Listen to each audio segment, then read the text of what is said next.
Namaste. Thank you, Prime Minister Modi, for those very generous words.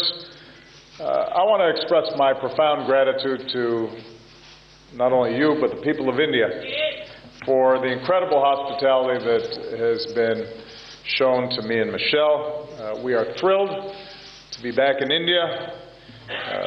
Mera pyar, bara namaskar. Mr. Prime Minister, thank you for the invitation to join the people of India on Republic Day. I am honored to be the first American president to attend this celebration, as well as the first president to visit India twice. And this reflects my commitment since the beginning of my presidency to deepen our ties with India. I'm pleased to be joined by members of my administration, as well as members of Congress and business leaders from the United States, all who believe that a strong relationship with India is critical for America's success in the 21st century. As two great democracies, two innovative economies, two societies dedicated to the empowerment of our people, including millions of Indian Americans, we are natural partners. When I addressed your Parliament on my last visit, I laid out my vision for how India and the United States could build a defining partnership for the 21st century. And since then, we've made significant progress. Our trade has increased. Our militaries exercise together more. We're cooperating on key global challenges, from nuclear proliferation to global health. And Mr. Prime Minister, your election and your strong personal commitment to the India-U.S. relationship gives us an opportunity to further energize these efforts. I was proud to welcome you to the White House last fall. Your reputation preceded you. As many of you know, in New York, the Prime Minister appeared in Madison Square Garden and was greeted like a Bollywood star. And it was, I think, a signal of the deep friendship between our peoples, as well as our close ties that we are working to expand even further. At the White House, we agreed to take this partnership to a new level. We advanced that work today. Prime Minister Modi, thank you for hosting me, including our chai pe churcha. We need more of those in the White House. But even as this visit is rich with symbolism, we made substantive progress. Prime Minister has already indicated the United States and India have declared a new declaration of friendship that elevates and formalizes our partnership. And not only is it grounded in the values we share, but it commits us to more regular meetings at the leaders level and sets up frequent consultations across our government. We agreed that our trade and economic partnerships must focus on improving the daily lives of our people. Prime Minister Modi described for me his ambitious efforts to empower rural Indians with bank accounts and to ensure clean water and clean air for the Indian people. And we want to be partners in this effort. In the last few years, trade between our two countries has increased by some 60% toward a record $100 billion. We want to trade even more. So we welcome the reforms that the Prime Minister is pursuing to make it easier to do business here in India. Today we achieved a breakthrough understanding on two issues that were holding up our ability to advance our civil nuclear cooperation, and we're committed to moving towards full implementation. And this is an important step that shows how we can work together to elevate our relationship. We also, as the Prime Minister noted, agreed to resume discussions about a possible bilateral investment treaty. And we will continue to pursue export reforms so that we can advance more high-tech collaborations with India. I'm also pleased that we agreed to a number of important steps to promote clean energy and to confront climate change. We very much support India's ambitious goal for solar energy and stand ready to speed this expansion with additional financing. We're also launching new joint projects to improve air quality in Indian cities. The United States will share more data and develop tools to help India assess and adapt to the impact of climate change and to help vulnerable communities become more resilient. And going forward, we've agreed to work together to make concrete progress this year towards phasing out hydrofluorocarbons under the Montreal Protocol, and the Prime Minister and I made a personal commitment to work together to pursue a strong global climate agreement in Paris. As I indicated to him, I think India's voice is very important on this issue.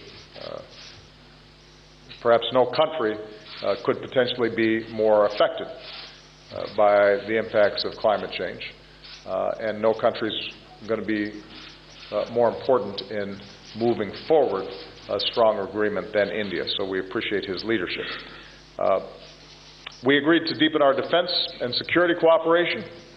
We've renewed the framework that guides our defense cooperation for another 10 years, and in a major step forward for our relationship, our defense technology and trade initiative will allow us to jointly develop and produce new defense technologies. We've also agreed to a new vision for the Asia-Pacific so that we're doing more together to advance our shared security and prosperity in this critical region. I thanked the Prime Minister for India's strong counterterrorism cooperation and reiterated, even as America's combat mission is over in Afghanistan, we're going to continue to be strong and reliable partners for the Afghan people who have benefited from India's generous assistance over many years. I thanked the Prime Minister for his continued support for ongoing efforts to prevent Iran from acquiring a nuclear weapon and to arrive at a just diplomatic solution. And finally, we discussed what more we can do as global partners. I reiterated and reiterate to the Indian people today that we support a reformed UN Security Council that includes India as a permanent member. At the same time, we see India playing a greater role in ensuring international security and peace and meeting shared challenges. As a leading contributor to UN peacekeeping missions for many years, India can help the world do even more to protect citizens in conflict zones.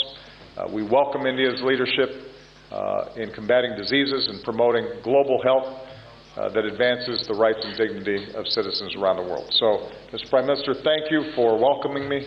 I very much look forward to tomorrow's ceremonies, which I'm told are truly spectacular.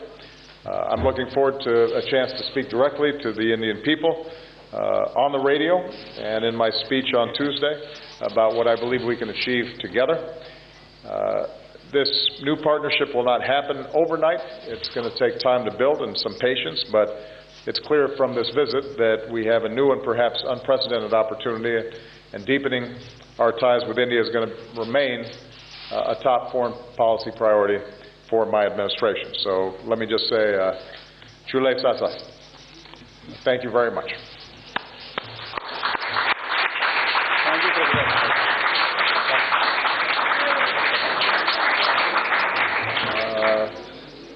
I now call upon Julie Pace of AP to ask her question. Thank you, Mr. President and Mr. Prime Minister. Mr. President, I wanted to ask you about the situations in both Yemen and in Ukraine. On Yemen, you've held up the U.S. counterterrorism campaign there as a model for what you're hoping to achieve in your mission against the Islamic State group. How does the political upheaval in Yemen affect U.S. efforts there? And will it cause you in any way to retool aspects of your broader counterterrorism strategy? And on Ukraine, pro-Russian rebels are again launching new offenses. How at this point can you justify not taking a different approach, given that the Minsk agreement has all but failed and sanctions may have had an impact on the Russian economy, but they don't appear to be changing Russia's calculus when it comes to Ukraine? And Mr. Prime Minister, I wanted to go back to climate change. White House officials have said that they hope that the recent U.S.-China agreement can spur countries like India to make similar commitments to cut emissions. I'm wondering if you feel any pressure to take that kind of action because of the China agreement, and can a Paris climate summit produce a substantial result without that type of commitment from India? Thank you. Good. Well, first of all, with respect to Ukraine,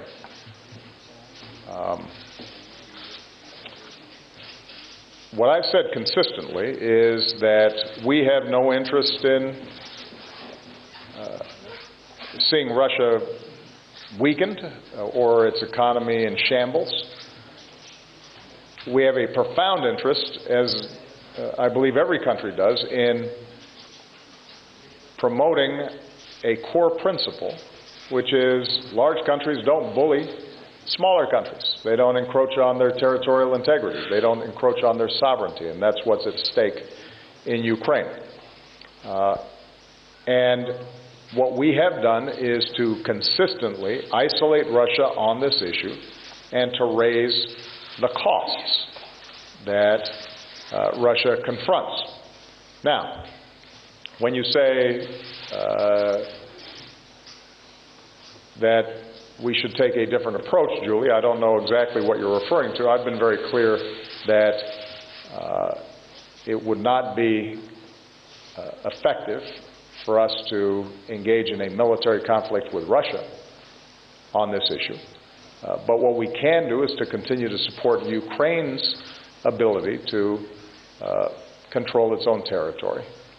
And that involves a combination of the economic pressure that's been brought to bear in sanctions, the diplomatic isolation that has been brought to bear against Russia, and as important as anything, making sure that we're continuing to provide the support that Ukraine needs to sustain its economy during this transition period and to help its military with basic supplies and equipment, as well as the continuing training and exercises that have been taking place between NATO and Ukraine for quite some time. We are deeply concerned about the latest break in the ceasefire and the aggression that these separatists,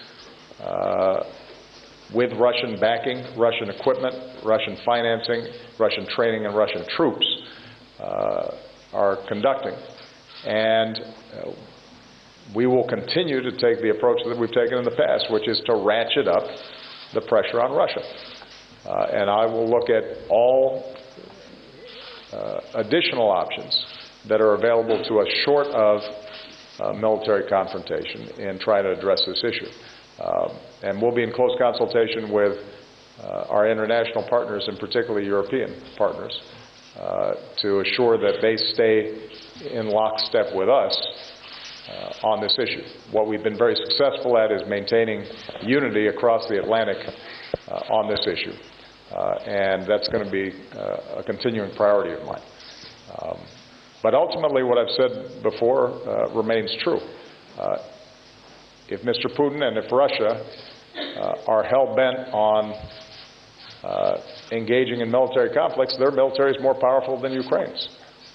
And the question is going to be whether they continue to pursue a path that not only is bad for the people of Ukraine, but is bad for the people of Russia. And are we able to continue to raise the costs even as we're creating an off-ramp diplomatically that eventually the Kremlin starts pursuing a more sensible policy and resolving this issue. With regard to Yemen, my top priority has and always will be to make sure that our people on the ground in Yemen are safe. That's something that we have been emphasizing for the last several months and builds on the work that we've been doing over the last several years. It is a dangerous country in a dangerous part of the world. A second priority is to maintain our counterterrorism pressure on al-Qaeda in Yemen. And we have been doing that. And I saw some news reports that suggested somehow that that counterterrorism activity had been suspended. That is not accurate. We continue to go after high-value targets inside of Yemen, and we will continue to maintain the pressure that's required to keep the American people safe.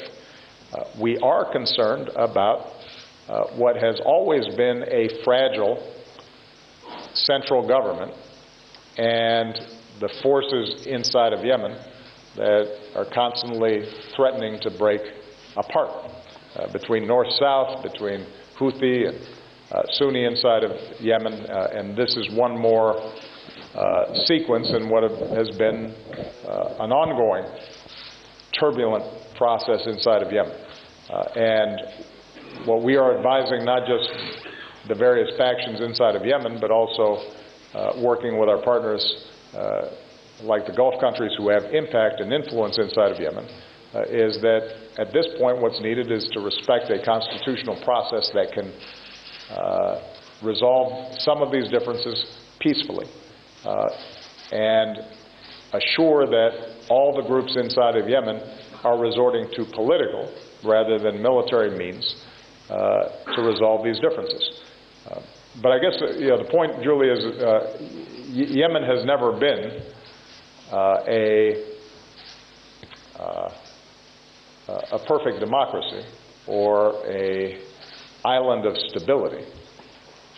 What I've said is that our efforts to go after terrorist networks inside of Yemen without an occupying U.S. Army, but rather by partnering and intelligence sharing with that local government, is the approach that we're going to need to take. And that continues to be the case. The alternative would be for us to play whack-a-mole every time there is a terrorist actor inside of any given country to deploy U.S. troops. And that's not a sustainable strategy. So we'll continue to try to refine and fine-tune this model, but it is the model that we're going to have to work with because the alternative would be massive U.S. deployments in perpetuity, which would create its own blowback and cause probably more problems than it would potentially solve. And we're going to have to recognize that there are going to be a number of the countries where terrorists have located that are not strong countries. That's the nature of the problem that we confront. Terrorists typically are not going to be locating and maintaining bases and having broad networks inside of countries that have strong central governments, strong militaries, and strong law enforcement. By definition, we're going to be operating in places where oftentimes there's a vacuum or capabilities are somewhat low. And we've got to just continually apply patience, training, resources, and we then have to help, in some cases, broker political agreements as well. So it is a long, arduous process. It is not neat and it is not simple. But it is the best option that we have. And what we have shown is that we can maintain the kind of pressure on these terrorist networks even in these kinds of difficult to operate environments.